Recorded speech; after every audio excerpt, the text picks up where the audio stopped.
भारत तो बड़ा अद्भुत है। भारत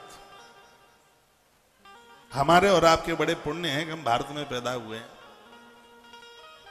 देव यज्ञ कीजिए, रोज ब्रह्म यज्ञ कीजिए। तीसरा है अतिथि यज्ञ। दरवाजे पर कोई आया है तो उसको भूखा नहीं जाने दीजिए। रोज कहता हूं, आवे अतिथि द्वार पर करो सकल सम्मान, ना जाने किस भेष में मिल जावे भगवान। अन्नपूर्णा उतना ही आपके घर में रहेगी जितना बाहर के लोगों को आप जमाते रहोगे। सुबह घर से बाहर निकल के जाते हो, कुछ बिस्किट के पैकेट, खुद मत खाओ, ये बिस्किट खाने में फायदा नहीं करता। फिर कुतरे बुतरे बाहर मिलते हैं, सुबह आप घूमने को जाते हैं, उन्हें दे दबा के आ जाओ। जूठी मूठी रोटियां इकट्ठी हुई हैं, ये इन कीड़े मकोड़ों को डाल दो। गाय को जूठा मत खिलाना कभी। आटा छानने के बाद भूसी बचती है, उसका क्या करते हैं आप? हाँ? आटा छानने के बाद भूसी बचती है, उसके ऊपर गौ माता का अधिकार है। और रोटियां बनने के बाद में जो परोथन कहते हैं, जो परात में थोड़ा आटा बचता है, ये द्वारा से कनस्तर में मत डालो, उसको इकट्ठा करो और पेड़ों की जड़ों में इसे चींटियों के लिए डाल करके आओ। आपका राहु केतु कभी आपके ऊपर प्रभाव नहीं दिखाएगा। जो रोटी बनाने के बाद, जिसको परोथन कहते हैं, क्या यहाँ कुछ और कहते हैं मालवा में? हाँ, तो मेरी लैंग्वेज आप समझ रहे हैं। उसको आप उसमें मत डालो, तो उसको आप इकट्ठा कर लो। उसको पीपल, बट, पाखर, इनकी जड़ों में चींटियां बहुत होती हैं, तो वहां डाल दीजिएगा। तो एक बात मैं और निवेदन करूंगा, पितर प्रसन्न होंगे। रोटियां आपकी घर में जितनी बनी है उसमें से ठीक बीच में से एक रोटी निकाल लीजिए। भले ही घर का भोजन शुरू हो गया, कोई दिक्कत की बात नहीं है। आधी रोटी बनने के बाद में एक रोटी निकाल लीजिए, उसका मलीदा चूरमा बनाइए। उसका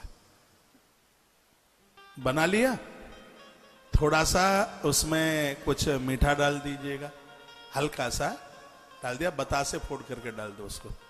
थोड़ा मीठा कर लो या मीठा पराठा बना लो। ये मैं उनके लिए बोल रहा हूं जिनके घर में कोई अकाल मौत से मर गया, जिनके घर में कोई आत्महत्या करके मर गया, मृत्यु को प्राप्त हो गया, तो उस रोटी का मलीदा बनाइए, चूरमा बनाइए और ये कागों को डालिए, कौओं को। बीच की एक रोटी ले ले आप, वो कागा को डाल। हाँ, ये हम रोज करते रहते हैं। मैं यहां हूं तो भी ये सेवा चल रही है, ये सेवाएं बंद नहीं हुई है। पता नहीं आप जन्मपत्री के भरोसे जीवन जी रहे हैं। साहब जन्मपत्री दिखाने में लगे हैं। अरे अपने भाग्य के कपाट अपने कर्मों के द्वारा खोलो। देखो ये कौओं को ये आटा गूंथ करके रोटी का चूरमा बना। ऐसा नहीं है कि यहां से बस बातें कही जा रही है, हम नहीं करते हैं, खुद करते हैं। इससे पितर प्रसन्न होते हैं। जो कौओं को डालता है उनकी मौत नहीं बिगड़ती, मृत्यु नहीं बिगड़ती। ये पूर्वजों का संदेशा बताता है कागा, कौआ।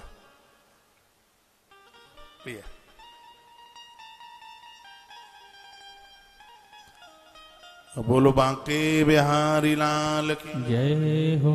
श्री हनुमान जी महाराज की जय हो। तो इसको कहते हैं, ये भी एक यज्ञ है, इसका नाम है भूत यज्ञ। जहां चींटियों को आटा डाला जाता है, कौआ कागे को, गैया को रोटी, इसको भूत भूत कहते हैं। संस्कृत का शब्द है भूत। जो मर के भूत बन जाते हैं वो नहीं है। भूत माने प्राणी, यानी इस जीव के लिए एक यज्ञ किया जाता है, ये डाला जाता है। आप जरूर करें।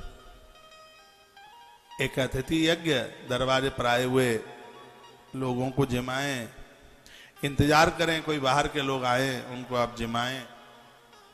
और एक है पितृ यज्ञ, जिसमें तर्पण किया जाता है, जिसमें वृद्धों की सेवा की जाती है, जिसमें बूढ़ों के चरण छू करके आचमन लिया जाता है, उनके कपड़े लत्ते, पूरा वृद्धों का ध्यान रखा जाता है। मुझे युवा बड़े अच्छे लगते हैं, लेकिन युवाओं से भी मुझे बूढ़े और ज्यादा अच्छे लगते हैं, क्योंकि शंकर पार्वती है ये, इनका आशीर्वाद बड़ा प्रभावशाली है।